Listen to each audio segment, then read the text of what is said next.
की शुरुआत आपसे। एक गठबंधन बना है इंडिया अलायंस, और अब एक तरह से अनऑफिशियली सही बट ऑफिशियली सब इकट्ठे हो चुके हैं।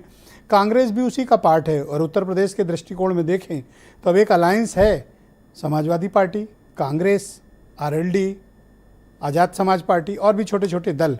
ये आपके समक्ष क्या बड़ा चैलेंज प्रस्तुत कर रहे हैं?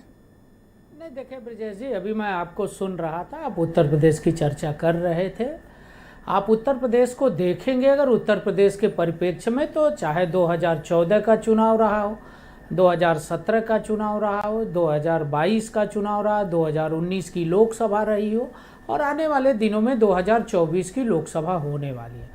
आप गठबंधनों को देखेंगे तो हम अकेले गठबंधन को हराने में बड़े पैमाने पर काफ़ी थे।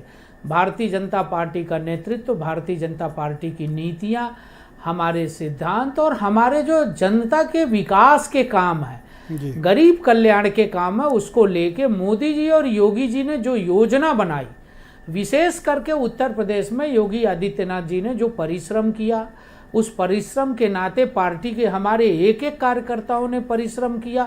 आज आप देखिए, अभी माननीय प्रदेश अध्यक्ष जी हमारे भूपेंद्र चौधरी जी का बयान आप सुनवा रहे थे कि उन्होंने कहा कि गरीब कल्याण को लेके जो हमने काम किया उससे प्रभावित होकर सभी दल हमारे साथ आए।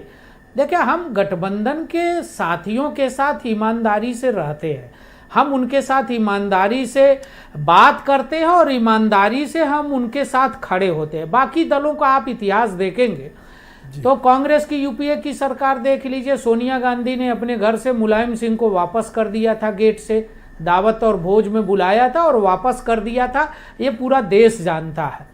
आपने देखा होगा 2017 में गठबंधन हुआ विधानसभा के चुनाव में कांग्रेस से, और अखिलेश यादव जी ने दो लड़कियों की जोड़ी पर ये कहा कि साहब कांग्रेस के पास कुछ नहीं था, पिछले दिनों भी कहा कांग्रेस के पास कुछ नहीं था। 2019 में बहुजन समाज पार्टी से उन्होंने गठबंधन किया और मायावती जी को क्या क्या कहा और वोट नहीं मिला साहब, दोष किसने दिया? अखिलेश जी ने। आज ओम प्रकाश राजभर को आप लेंगे तो देखेंगे जिसके साथ 2022 का चुनाव लड़े थे, आपने ओम प्रकाश राजभर को क्या क्या नहीं कहा और उनके पार्टी के प्रवक्ता क्या क्या नहीं कहते हैं। और उसके पहले भी आप जाएंगे, मायावती जी के साथ 1993 में, 2000 की बात कर रहे हैं, 1993 में गठबंधन हुआ था, गेस्ट हाउस कांड हुआ था, सबने देखा था। अगर बीजेपी नहीं रहती तो शायद मायावती जी का जीवन नहीं बचता और भारतीय जनता पार्टी के। पर आप इस अलायंस को लेकर क्या महसूस करते हैं? इस अलायंस का पार्ट तो कांग्रेस भी है। नहीं ब्रजेश जी, कांग्रेस के पास कुछ नहीं है, इस अलायंस के पास कुछ नहीं है, ये अलायंस कंफ्यूज है। और मैं कहूँगा कि ये जो आप इंडिया कह रहे हैं, ये इंडिया नहीं बल्कि ये ईस्ट इंडिया है। आपने सुना होगा, बच्चों को पढ़ाया जाता है ईस्ट इंडिया कंपनी के बारे में। जी जी। ये ईस्ट इंडिया कंपनी है, ये इंडिया नहीं है। इनका भारत से कोई लेना देना नहीं है, ये ईस्ट इंडिया कंपनी है। भारत को लूटने की योजना बना रहे हैं। जिस तरह से ईस्ट इंडिया मुकाबले के लिए तैयार हैं, आपको नए सिरे से कुछ स्ट्रेटजी बनानी पड़ेगी। मुकाबला कहीं है, जैसे राजभर को साथ लाए, चर्चा है महान दल वालों को भी ले रहे हैं। नहीं ब्रजेश जी, मुकाबला कहीं है ही नहीं। आप पूरे उत्तर प्रदेश के 80 सीटों की चर्चा मैं आपसे कर सकता हूँ।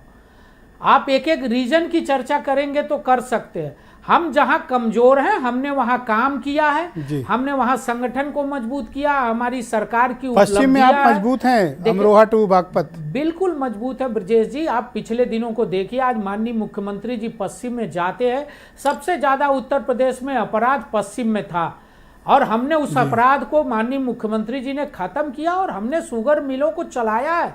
हमारे आरएलडी के प्रवक्ता बैठे हैं दुबे जी, वो जानते हैं, हमारी कई बार उनसे बात हुई है कि रामाला शुगर मिल चौधरी चरण सिंह की जन्मभूमि की शुगर मिल है। अनिल दुबे जी भी हैं जी, आरएलडी के प्रवक्ता भी हमारे साथ जी। उसको हम ही ने चलाया। योगी आदित्यनाथ जी की सरकार ने रामाला शुगर मिल जो चौधरी चरण सिंह जी डिबेट में ये बात बोलते हो, कभी भूलते नहीं हो ये नहीं, हमने पैसा दिया ब्रजेश जी। अनिल दुबे को देख के देखिए ब्रजेश जी, कहते कि उसके लिए आंदोलन। दुबे जी थोड़ा अपनी बारी का वेट। ब्रजेश जी, मैं तो ये कहता हूं, हम पिछले डिबेट में भी कहे थे कि हम लोग स्वस्थ मानसिकता से काम करते हैं। हमने लोकदल को तोड़ा नहीं है। तोड़ा किसने था? मुलायम सिंह यादव ने लोकदल को तोड़ा था, हमने नहीं तोड़ा। नहीं, आपने तो राजभर जी का भी साथ नहीं छोड़ा था। ये तो पता नहीं उनके दिमाग में क्या आ गया, आपको छोड़ के चले गए मंत्री। हमारे मुख्यमंत्री, और अब वही शपथ के लिए बेचैन है बेचारे। हमारे मुख्यमंत्री जी ने जी। चौधरी चरण सिंह जी के सम्मान को बढ़ाया, उनके गांव की शुगर मिल को धन्यवाद पैसा समीर।